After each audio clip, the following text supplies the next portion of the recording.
गांव में एक आदमी मोहन अपनी पत्नी विनीता और अपने बेटा मनोज के साथ रहता था। उसके पास एक छोटा सा खेत था जिस पर मेहनत करके अपना घर चलाता था, लेकिन वह एक नंबर का लालची किसान था। उसके मन में लालच कूट के भरा था। एक दिन की बात है, जब वह अपने खेत में खुदाई कर रहा होता है, तब उसका बेटा मनोज उससे कहता है, पापा, क्या हमारी फसल कभी अच्छी नहीं होगी? पड़ोसी अमन अंकल के खेत में तो बहुत अच्छी फसल होती है। बेटा, जो मेहनत से मिलता है वही अच्छा होता है। लालच मत कर, जितना हमारे नसीब में है हमें जरूर मिलेगा। एक दिन हमारी मेहनत का फल हमें मिलेगा।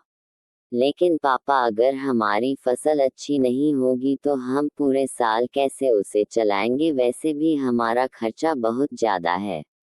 भगवान ने हाथ दिए हैं काम करने के लिए, किस्मत का रोना रोने के लिए नहीं। बस कड़ी मेहनत करते रहो। बस मुझे भगवान पर पूरा भरोसा है कि वह हमें ज्यादा दिन तक उदास नहीं रखेंगे, क्योंकि भगवान के घर में देर होती है, अंधेर नहीं।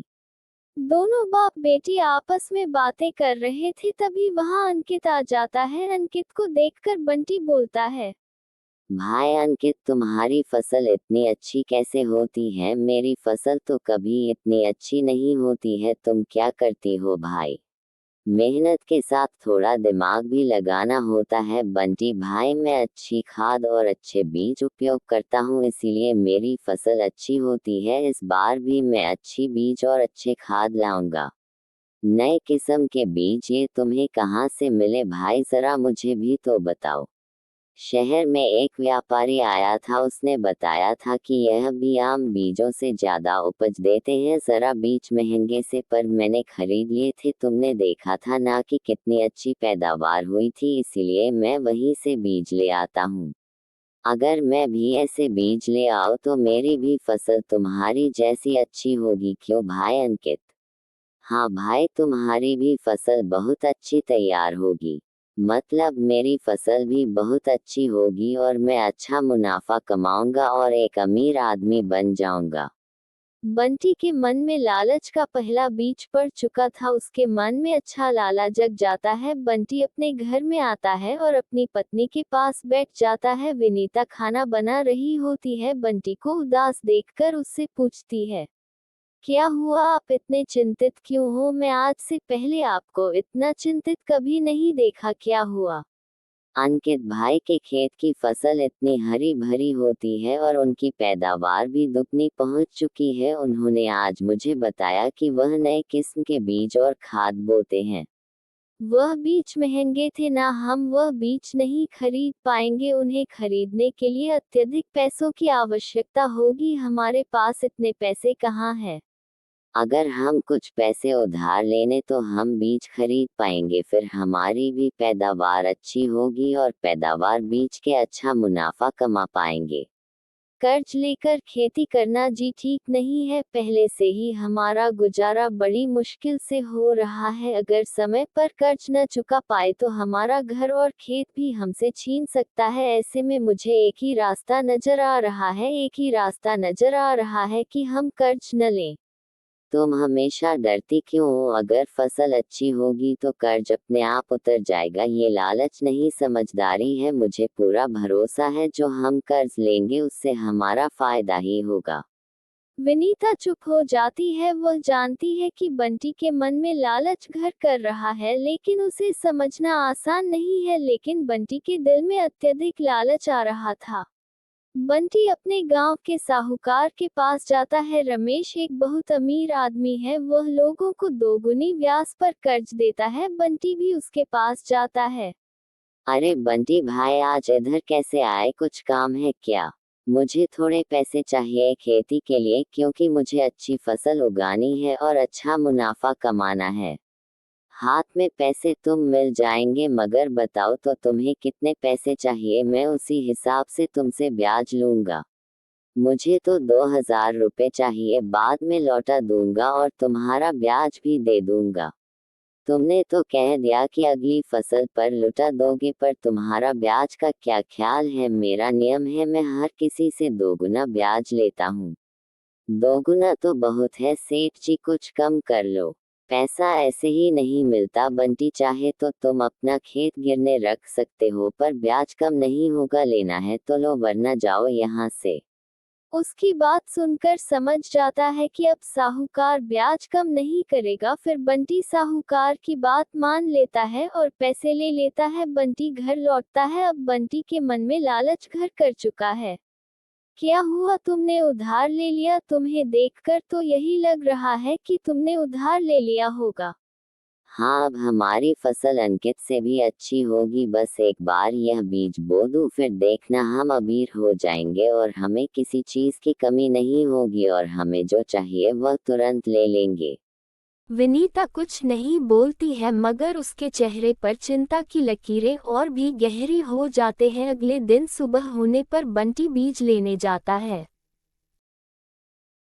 आए किसान जी, आपको क्या लेना है? मेरे पास अच्छी पैदावार वाले बीज हैं जिन्हें लगाने पर अच्छी पैदावार होती है।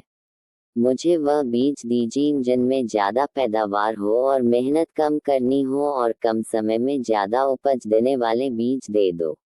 ओ, आप भी बड़े किसानों में जगह लेना चाहते हैं? ये बीज बहुत खास है, पर यह बीज बहुत महंगे भी हैं, पर कष्ट करके एक बार अपने ले लिए तो बहुत अच्छी पैदावार होगी। तो एक बोरी कितने की है? पहले आप मुझे ये बताएं, फिर मैं आपसे बीज लूंगा। एक बोरी 2000 की है, पर फसल बहुत अच्छी होगी। एक बार आप लेकर तो देखो। बीज तो बहुत महंगे हैं, मगर मैं एक बार अपनी किस्मत जरूर आजमाऊंगा। जो बीज 4 गुना फसल देते हैं उनकी कीमत भी 4 गुना होती है भाई। फिर बंटी उसे व्यापारी से एक बोरी खरीद लेता है और अपने घर में आकर रख देता है और अपने बेटे से कहता है, बेटा, ये बीज बहुत अच्छे हैं, उनसे हमारी फसल बहुत अच्छी होगी। क्या बाबा, ये बीज जादुई बीज की तुम हमेशा बुरा ही क्यों? बेटा, ये बीज जादुई बीज से भी बढ़ के हैं। देखना, कुछ दिनों में हमारे खेत में फसल लहरा उठेगी और हमारी फसल अंकित से भी अच्छी होगी। बंटी पूरे खेत में बीज बो देता है। पुराने तरीकों को छोड़कर व्यापारी के द्वारा बताए गए तरीकों से बीज होता है। कहीं ये नए बीज हमारे खेत को नुकसान न पहुंचा दे। तुमने उसे व्यापारी की बात पर तुरंत भरोसा भी कर लिया है। पता नहीं फसल अच्छी होनी भी या नहीं। तुम हमेशा बुरा ही क्यों सोचती हो? अंकित की फसल देखी थी ना, कुछ दिनों में हमारी भी वैसी ही होगी। और कभी व्यापारी झूठ नहीं बोलते हैं, पहले वह फसल तैयार करते हैं, बाद में जोरों से बेचते हैं। विनीता चुप हो जाती है, मगर अभी उसका मन आशंकाओं से भरा होता है। धीरे धीरे एक सप्ताह बीत जाता है, मगर बंटी के खेत में एक भी बीज होगा नहीं था। वही खड़ा अंकित बोलता है। अरे भाई बंटी, तुमने बीज तो सही से बोए थे ना? एक सप्ताह बीत चुका है मगर तुम्हारा एक भी बीज जमा नहीं है। आखिर क्या बात है भाई, तुम्हारी बीजों ने जमाव क्यों नहीं लिया है? भाई अंकित, यह नए किस्म के बीज है, इसीलिए जमने में थोड़ा समय ले रहे हैं, लेकिन देखना ये सोना उगलेंगे। मैं इसीलिए थोड़ा इंतजार कर रहा हूँ। धीरे धीरे 1 महीना बीत जाता है, मगर बंटी के बीज नहीं जमते हैं। ये साबित हो चुका था कि बंटी को खराब बीज मिले थे। हे भगवान, ये तेरा कैसा अन्याय है। मैंने सोचा था कि यह फसल अच्छी हो जाएगी तो मैं अमीर हो जाऊंगा, फिर मुझे ये गरीबी भी नहीं झेलनी पड़ेगी, मगर आपने ये क्या किया? मेरे बीज ही नहीं उगने दिया। आप, मैं अपनी पत्नी और अपने बच्चों को क्या जवाब दूंगा? और फिर मैं साहूकार का कर्ज कैसे चुका पाऊंगा? अब तो मुझे ये लग रहा है कि मेरा खेत भी छीन लिया जाएगा। अब बंटी को बहुत दुख और चिंता हो रही थी। एक तो उसने पैसे कर्ज के लिए थे और उसकी फसल भी नहीं होनी थी। बंटी बड़े उदास मन से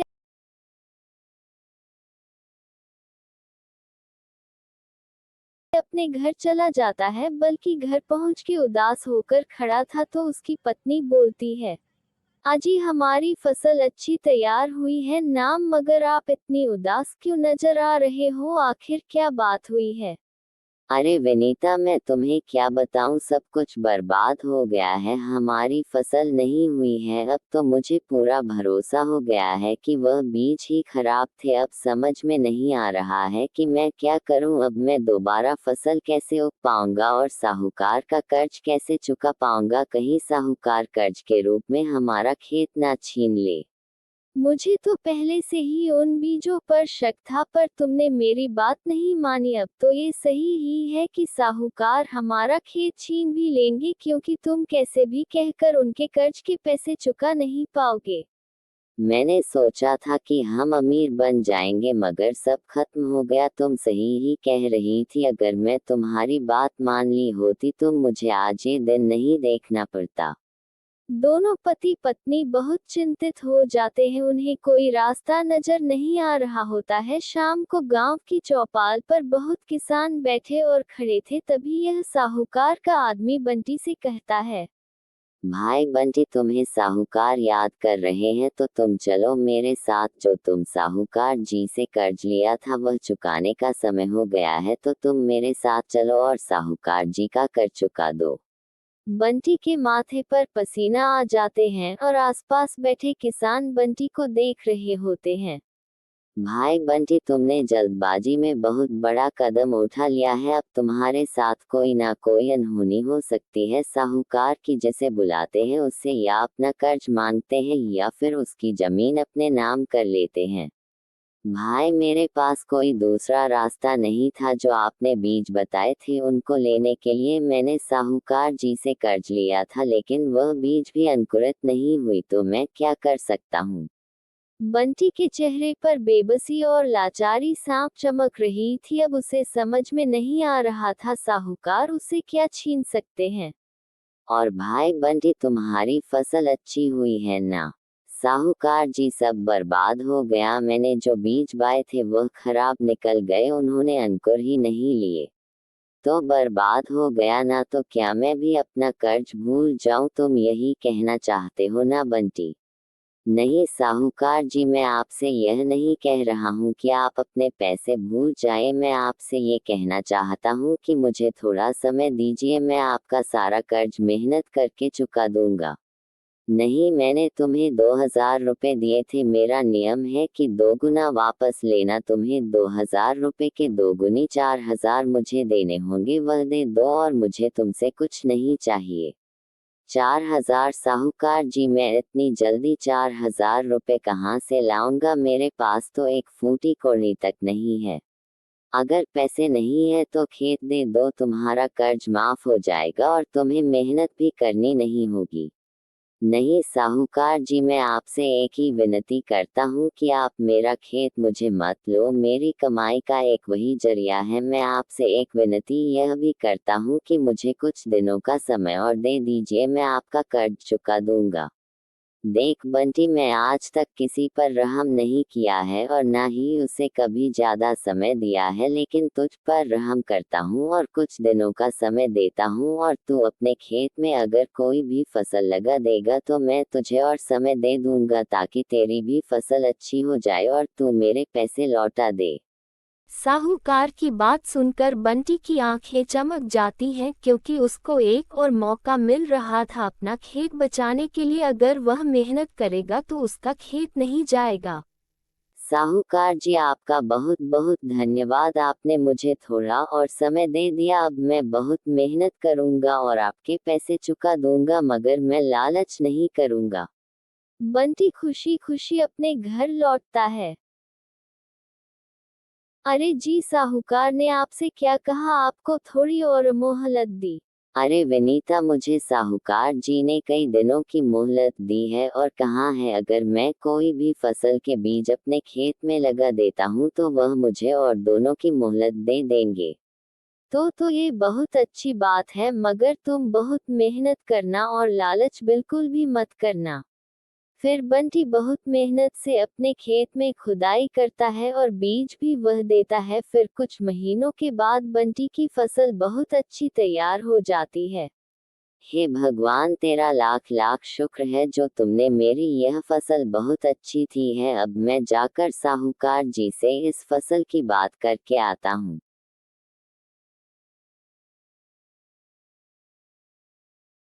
साहूकार जी, मेरी फसल बहुत अच्छी तैयार हुई है, तो आप मेरी फसल खरीद लो, जिससे मेरे ऊपर आपका कर्ज भी नहीं रहेगा। मैं तुम्हारी फसल के 4,000 रुपए दूंगा, जो मेरे ब्याज सहित होंगे। जब तुम अगली बार फसल तैयार करना तो तुम उन्हें बेचकर पैसे ले जाना।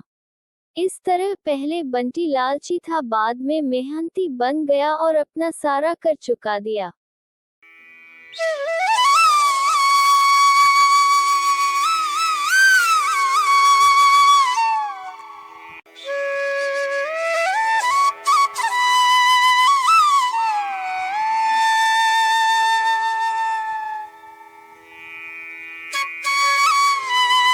बहुत समय की बात है, एक गांव में रमेश नाम का एक बहुत लालची बेईमान सेठ रहता था। वह अपनी जमीन गरीब किसानों को ठेके पर देता था। वह उन किसानों से बहुत ज्यादा कर वसूलता था। जमींदार रमेश बहुत ज्यादा लालची था। गरीब किसानों को बहला फुसला के पहले ठेके पर काम करता था, फिर उन्हीं से शर्त भी रख देता। इन गरीब किसानों की भी क्या जिंदगी है, 2 वक्त की रोटी के लिए दिल भर काम करते रहते हैं और बाद में 2 वक्त की रोटी के लिए तरसते रहते हैं। और हमें देखो, हम बस इन्हें आदेश देते रहते हैं और समय आने पर सारी फसल हमारे गोदाम में भर जाती है और यह किस हमारे आगे जी हुजूरी करते रहते हैं और हमारा हर काम करते हैं। इसे कहते हैं जमींदार रमेश का दिमाग। हाँ मालिक, आप यहाँ के जमींदार हो, सभी किसानों को अपनी मुट्ठी में रखते ही हो, इनकी मेहनत का फायदा भली भांति उठाना जानते हो मालिक। पूरे गांव पर आपका राज्य है, आपकी मर्जी के बिना यहाँ का एक पत्ता भी नहीं हिलता है। यहाँ का राजा हूँ ही मैं। इन बेवकूफ किसानों के सामने ऐसी ऐसी शर्तों पर जमीन उधार देता हूँ कि मेहनत ये करते हैं और फसल में हड़प लेता हूँ। आखिर इनकी औकात ही क्या है मेरे सामने। जमींदार अपने नौकर से की बातें कर ही रहा था कि तभी वहां रवि नाम का एक बहुत गरीब किसान आता है। मालिक, मैंने सुना है कि आप गरीब किसानों को जमीन ठेके पर देते हो। हाँ भाई, तुमने बिल्कुल ठीक सुना है, मैं अपनी जमीन ठेके पर देता हूँ। तो मुझे भी आप अपनी जमीन ठेके पर दे दीजिए, मैं भी आपकी जमीन पर 1 साल के लिए काम करना चाहता हूँ। मेरा नाम रवि है, मैं पास के गांव में रहता हूँ। हाँ ठीक है रवि, मैं अपनी जमीन तुम्हें ठेके पर दे दूंगा, उसके लिए मेरी कुछ करते हैं। ठीक है मालिक, बताए आपकी क्या शर्तें हैं। शर्त यह है कि तुम्हें मेरी जमीन पर काम करना होगा और जो फसल 1 साल में होगी उसमें से आधी मेरी होगी और आधी तुम्हारी होगी। ठीक है मालिक, मुझे आपकी शर्त मंजूर है। कुछ देर बाद रवि वहां से चला जाता है और अगले दिन। चलो जमींदार साहब से जमीन तो मिल गई है, अब इस पर खेती करना शुरू कर देता हूँ। उम्मीद है इस साल अच्छी फसल होगी। मुझे इस पर बहुत मेहनत करनी होगी, तभी मेरे लिए कुछ बच पाएगा। रवि दिन रात कड़ी मेहनत करता है और उसे पर फसल उगाता है। कुछ महीनों में गेहूं की फसल ग के तैयार हो गई थी। रवि गेहूं की फसल की कटाई भी शुरू कर देता है। इस बार बहुत अच्छी फसल हुई है, यदि फसल जमींदार भी ले जाएगा तो भी कुछ तो मेरे पास बच जाएगा। रवि की उगी फसल की बात जमींदार तक पहुंच जाती है। क्या सेठ जी, आपको पता है क्या, आज रवि अपने खेतों की कटाई कर रहा है। रवि ने खेतों में बहुत अच्छी फसल उगाई है, उसकी फसल तो बहुत अच्छी लहरा रही थी। अब रवि ने उसकी कटाई करनी शुरू कर दी है। सच में ये तो बहुत अच्छी खबर है कि रवि आज फसल की कटाई कर रहा है। चलो चल के देखते हैं।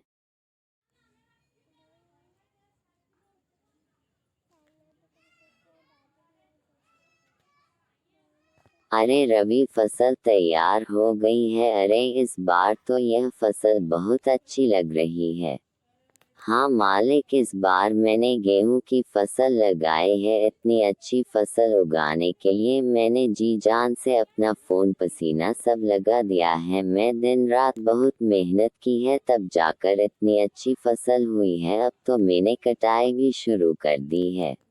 अरे भाई, तुम्हारी मेहनत से कुछ नहीं हुआ है, ये तो मेरी उपजाऊ जमीन का कमाल है जो इतनी अच्छी फसल हुई है। तुम्हारी मेहनत हो या ना हो, फसल तो होनी ही थी। मालिक, खेत भले ही उपजाऊ हो, अगर उसमें मेहनत नहीं होगी तो फसल कैसे होगी। मैं बहुत मेहनत की है इस खेत में। ज्यादा मत बोल रवि, मेहनत तो किराए के मजदूर भी करते हैं, असली कमाई का हकदार वही है जिसकी जमीन है। फसल निकाल, मुझे जल्दी जाना है, मुझे और भी काफी काम है। ये कह के जमींदार रवि से अच्छी फसल लेकर चला जाता है। खराब फसल रवि के पास छोड़ देता है, जिसे देख रवि मायूस हो जाता है। हे भगवान, इतनी कड़ी मेहनत के बाद इतनी सी फसल मेरे हाथ आई है। हम गरीबों को लोग ऐसी ही लूटते हैं। इतनी बड़ी मेहनत के बाद हमारे हाथ कुछ नहीं आता है। भगवान, कब मेरे पास मेरी जमीन होगी। रवि इसी तरह अपना जीवन काट रहा था। कुछ महीनों बाद रवि का बेटा गांव आता है, जो शहर में पढ़ने गया था। गांव आने पर उसने गांव का नजारा देखा, वह बहुत दुखी हो जाता है। पिताजी, हमारे गांव का हाल ऐसा क्यों है? गांव के लोग दुखी और परेशान नजर आ रहे हैं, आखिर बात क्या है? बेटा, इस गांव में गरीब किसानों की यही किस्मत है। जमींदार रमेश जैसे लोग हमारी गरीबी का फायदा उठाते हैं। मेहनत हम करते हैं और उसका फल जमींदार रमेश जैसे लोग खा जाते हैं। हमारे पास ना हमारी जमीन है और ना अधिकार। हम गरीब किसान मेहनत करते हैं और भूखे रहते हैं। किसानों की यह स्थिति सुन अमन बहुत दुखी हो जाता है। पिताजी, अब आप चिंता मत कीजिए, मैं आ गया हूँ। आज से मैं खेती करूँगा। लालची जमींदार को उसी की शर्तों में उसे जवाब दूंगा। सुबह होने पर अमन जमींदार के घर पहुंच जाता है।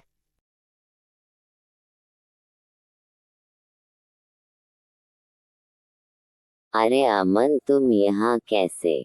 मालिक, अब पिताजी की जगह में खेती करूँगा। मुझे ठेके पर कुछ जमीन चाहिए। क्या बात है, अब तुम खेती करोगे? तुम अभी बच्चे हो, तुम्हारे अंदर इतना दम नहीं है। तुम पढ़े लिखे लड़के हो, तुम खेती नहीं कर पाओगे। मालिक, आप ऐसा मत कहो। मैं पढ़ा लिखा हूँ, लेकिन मैं एक किसान का बेटा हूँ, ना खेती करना अच्छे से जानता हूँ। चलो ठीक है, तुम्हारी बात मान लेता हूँ। वैसे भी काम का क्या है, पढ़े लिखे लोग भी बेरोजगार घूम रहे हैं ना। आपका बहुत बहुत धन्यवाद Malik. Dhanyavada Badam Amdina Tuma Pahale Niyama Ora Sarata Tazuna Lo। आपकी क्या शर्तें हैं मालिक?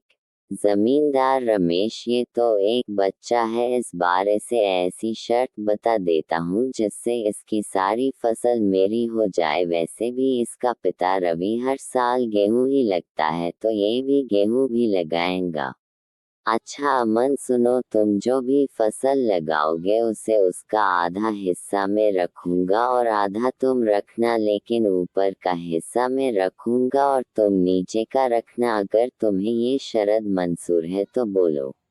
ठीक है मालिक, मुझे आपकी शर्त मंजूर है, ऐसा ही होगा। अगले दिन से अमन खेतों पर काम करना शुरू कर देता है। रवि ने इस बार गेहूं की जगह उसने मूंगफली की फसल लगाई और कुछ महीनों बाद फसल तैयार हो जाती है। मूंगफली की फसल बहुत अच्छी हुई थी। अब रवि खेत से मूंगफली निकालने लग जाता है। फसल की खबर मिलते ही जमींदार रमेश अमन के पास आता है। अरे रवि, शरत तो याद है ना तुम्हें? आधा मेरा और आधा तुम्हारा।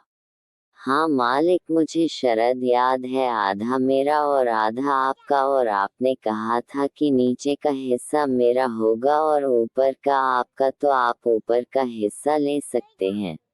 अरे मालिक, इसने तो चालाकी कर दी, गेहूं की फसल नहीं है, ये तो मूंगफली की फसल है।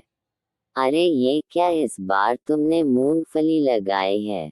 हाँ मालिक, पिताजी कितने सालों से गेहूं की फसल लगा रहे हैं, तो मैंने सोचा कि इस बार मूंगफली की फसल लगाई जाए। मैं क्या करूँगा, यह गसफू से लकारा सारे मूंगफलियां तुम ला रही हो। आप ही की शर्त है मालिक, अपने ही बताया था कि अब आप ही शर्त मानने को तैयार नहीं है। मैं कुछ नहीं जानता, आप ऊपर की हिस्सा ले जाए। इस तरह रवि ने अपनी चालाकी से दिखाते हुए लालची जमींदार को मुंह तोड़ जवाब दिया और सभी मूंगफलियां लेकर घर चला गया। घास फूस जमींदार के हिस्से छोड़ाया। मालिक, पूरे गांव में आज तक आपसे किसी ने चालाकी दिखाने की हिम्मत नहीं की, और यह रवि का बच्चा इतनी आसानी से आपको बेवकूफ बना गया। अरे वह बच्चा मुझे क्या बेवकूफ बनाएगा, आने दो उसे, अगली बार ऐसा सबक सिखाऊंगा कि वो मुझसे कभी नहीं उलझेगा। कुछ दिनों के बाद अमन दोबारा जमींदार के पास जाता है। कैसे हैं मालिक, आपकी जमीन ठेके पर चाहिए?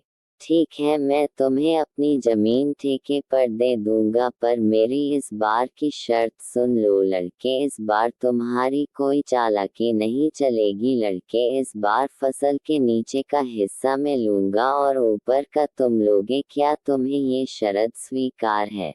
मालिक, मुझे शर्त मंजूर है, इस बार फसल का ऊपर का हिस्सा मैं ही लूंगा। इस तरह अमन जमींदार से बात करके अपने घर आ जाता है। इस बार भी अमन खेती करने की कोशिश में झुक जाता है। अमन इस बार गेहूं की फसल लगाता है। कुछ दिनों के बाद गेहूं की फसल बहुत अच्छी उग जाती है। अरे वह, इस बार तो गेहूं की फसल बहुत अच्छी लग रही है, मजा आ गया, आने दो उस लालची जमींदार को, फिर मजा चाखता हूँ उसे। कुछ दिनों के बाद जमींदार अमन के पास आता है। जैसे ही जमींदार अमन के खेत के पास पहुंचता है तो उसका दिमाग गेहूं की फसल देखकर चकरा जाता है। अरे ये क्या, इस बार अमन ने गेहूं की फसल लगा दी है, ये लड़का मैं जितना होशियार सोच रहा था ये तो उससे भी ज्यादा निकला है। प्रणाम मालिक, कैसे हैं आप? देखिए मालिक, आपकी शरात के हिसाब से इस फसल का ऊपर का हिस्सा मेरा होगा, नीचे का आपका होगा। इस तरह से अमन ने अपनी चतुराई से जमींदार रमेश को मूर्ख बना दिया और जमींदार एक बार और धोखा खा के गुस्से से तिल मिला गया। अरे मालिक, उस पिद्दी से लड़के का दिमाग तो देखिए, आप जैसे इतने बड़े चालबाज को फिर से मूर्ख बना दिया। तुम ठीक कह रहे हो, हरिया में तो उसे बच्चा समझ रहा था, लेकिन उसने मुझे फिर बेवकूफ बना दिया। अगली बार उसे आने दो, मैं फिर उसे बताता हूँ कि जमींदार रमेश क्या चीज है। अमन ने गेहूं की कटाई की और सारी फसल घर ले गया और उसे फसल का कुछ हिस्सा जरूरतमंद में बांट दिया। अमन और उसका पिता बहुत खुश थे। कुछ दिनों बाद फसल उगाने का दिन आ गया। चलो आज उसे लालची जमींदार से दोबारा मुलाकात करता हूँ और इस साल और ठेके पर जमीन लेकर फसल उगाता हूँ, देखता हूँ इस बार वो लालची अपनी कौन सी शर्त रखता है।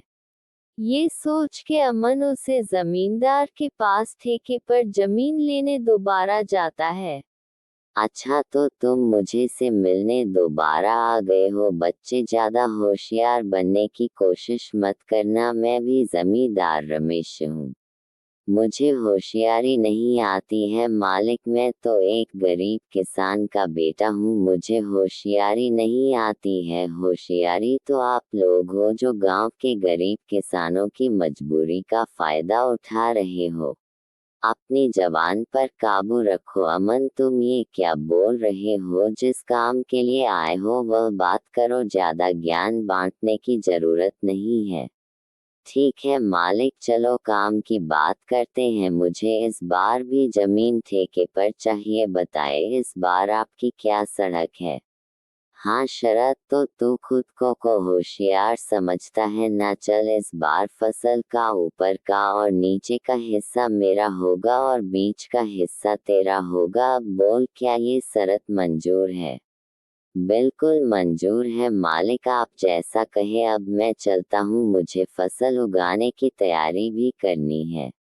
लालची जमींदार की बात मान के अमन अपने घर चला जाता है। वह फिर से फसल उगाने की तैयारी में जुट जाता है और इस बार वह गन्ने की फसल लगाता है। अमन बेटा, इस बार खेत में कौन सी फसल उगाई है? पिताजी, इस बार मैंने गन्ने की खेती की है। फसल काफी अच्छी उगी है, इस बार भी आमदनी अच्छी हुई है। ये तो बहुत अच्छी बात है बेटा, तुम ऐसे ही मेहनत करते रहो। कुछ दिनों बाद लालची जमींदार और उसका नौकर अमन के पास आते हैं। इस बार को अमन का दिमाग ही चकरा जाएगा, ऐसी शर्त ही रखी है मालिक। ऊपर का भी हिस्सा आपका और नीचे का है सभी आपका। तूने बिल्कुल ठीक कहा, मैंने इस बार अपने दिमाग का 400% उपयोग करके ब्रह्मास्त्र छोड़ा है। देखता हूँ कि वह अमन का बच्चा कैसे बचता है। ये अमन तो आपका भी बाप निकला, जरा इसने कौन सी फसल लगाई है? यह क्या, इसमें इस बार गन्ने की फसल लगाई है? अब बताओ, और ऊपर का और नीचे का हिस्सा मेरा होगा और भी इसका हिसाब उसका होगा। मतलब इस बार भी मेरे हिस्से में घास फूस की आनी है। मैं इस बार भी बेवकूफ बन गया, मान गया इस किसान के बच्चे का दिमाग। आए आए मालिक, आप दोनों आपस में क्या घुसू फुसूर कर रहे हैं? अरे वह चोरी, ऊपर से सीधा चोरी। तुमने मुझे इस बार भी देखो बना दिया। जरा मुझे भी बताओ, मैं आपको कैसे बेवकूफ बना रहा हूँ? आपको दुनिया को बेवकूफ बनाते हो। देखिए मालिक, इस बार मैंने गन्ने की फसल लगाई है और आपकी शर्त के अनुसार फसल का ऊपर और नीचे का हिस्सा आपका होगा।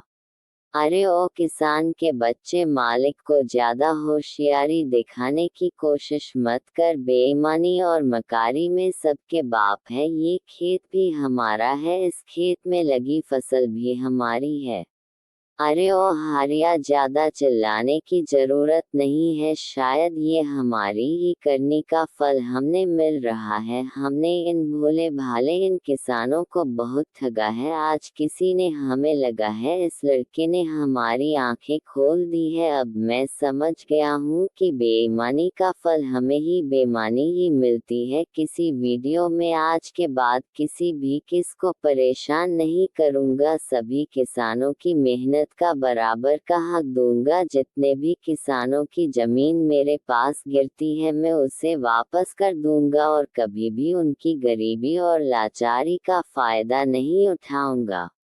मालिक, आपने ये तो बहुत अच्छी बात कही है। एक किसान मेहनत करता है अपने परिवार के लिए, नहीं कभी वह अच्छे कपड़े पहनता है और ना ही कभी अच्छा खाना खा पाता है। अपने परिवार का पेट भरने के लिए अपना पेट जल के मेहनत करता है। ऐसे में इनको परेशान करना या तकलीफ देना अच्छी बात नहीं है, इसीलिए इसका हक इन्हें मिलना चाहिए। आप इनको इनकी जमीन लौटा दीजिए, अभी भी समय है। सच्चाई के रास्ते पर आ जाए, नहीं तो आपको ऐसा बड़ा बड़ा नुकसान झेलना पड़ सकता है।